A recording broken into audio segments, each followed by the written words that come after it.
Hello everyone, Prime here. I hope you've had a great day. Today we're going to be talking about Marduk from Mesopotamian mythology, and we're going to quickly recap the story of creation, which has a bunch of different versions, okay? But it starts off with the beginning of time, and the universe being filled with chaos, which was split between sweet fresh water, or Abzu, and a salty bitter water, or Tiamat, who are the male and female principles, respectively. These gods were the parents of the other gods, and Tiamat, as any other mother would, loved her children dearly. Apsu wasn't a fan of his children, though, and they were loud and rambunctious and just wouldn't go away in his mind. So he hatched a plan to deal with his children. Tiamat wasn't about to let her babies just be dealt with, though, and so told Enki, or one of the gods, about this plan, and Enki didn't exactly want to go either, so he decides to put Apsu into a deep sleep, and then later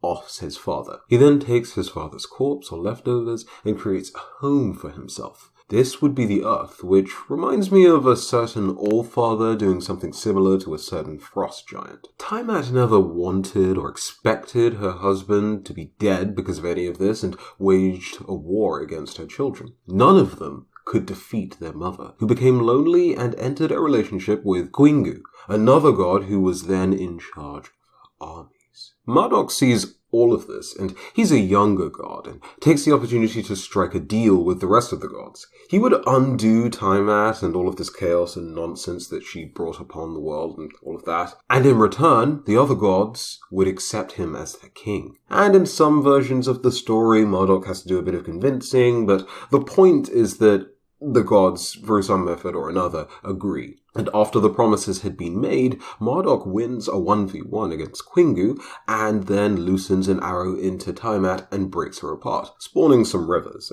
There are a bunch of other ways that this fight may go down, and I'm making this sound like an easy deal for Marduk, but it wasn't. He was fighting for days, and he used a lightning mace, and a special net, and a trusty bow, and he was fighting these hordes of Tiamat, these massive armies of Tiamat, by himself, just 1v endlessing these armies, and then he has to fight a dragon god at the end of it. So, Marduk really wasn't a joke, and neither was Tiamat. He then fashions from Tiamat's corpse the heavens, and that was more or less for himself and the rest of the gods, and Kingu was also ended, and his corpse, or his blood, or part of him, was used to craft the first man, Lulu. Marduk then establishes an order of the world where humans will help to keep things in order with or for the gods, and humans will essentially be doing work that the divine shouldn't trouble themselves with, whilst the divine themselves tend to the needs of humans and other godly matters. Marduk's time in power is considered a prosperous one, and humans are expected to respect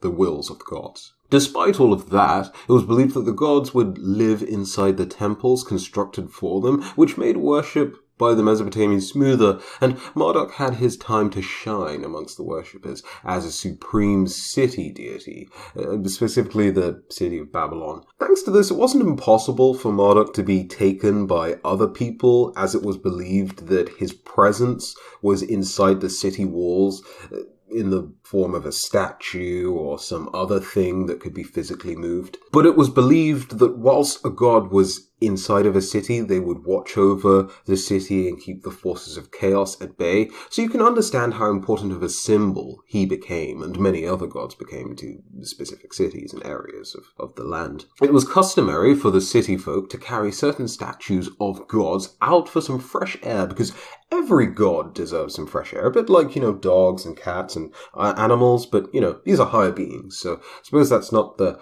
best of comparisons to make. But enemies decided to do a little more than just give these gods fresh air, and they gave them whole new lands and cities to sort of protect and worship and rule over, without giving the gods much of a say, I suppose. When you look at it from an outsider's perspective, I suppose that's how it seems. But yeah. Now, of course, yes, it wasn't impossible for Marduk to be taken by other people, and it was believed that his presence inside a city's walls would keep. So Marduk was taken by the Hittites, the Assyrians, the Elamites. I don't know if I'm saying all of those correctly, but before being recaptured by his former hosts. So he had quite the field day, as you might imagine. But as you can guess by this point, things got quite bloody, because it's not like these people are going to just allow some other invaders to just easily take these important statues and just go off with them. It's like stealing gods, right? That's probably not something you want to play with. So why would you willingly give up your protector from chaos and evils of the world and universe? Willingly?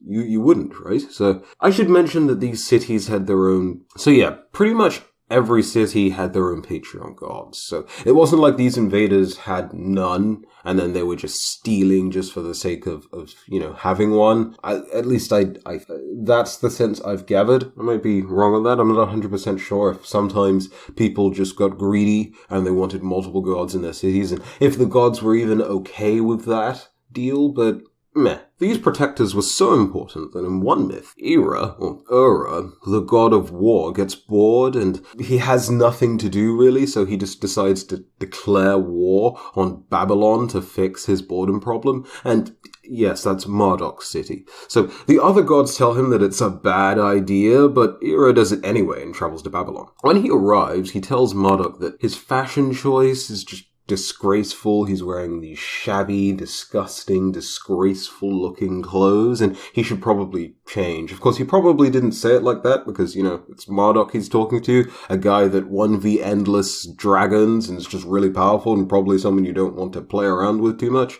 But Marduk says, I know that I don't have the best look here, but I'm a busy man god. I've got things to do. And so Ura decides, hey, you know what? I'll look over your city for you. You can go ahead and change and fix yourself up. So Marduk goes ahead and visits a tailor, and Ura decides to start killing people. Without much of a care in the world, young and old are put to death, fathers bury their sons, and righteous perish together with the wicked.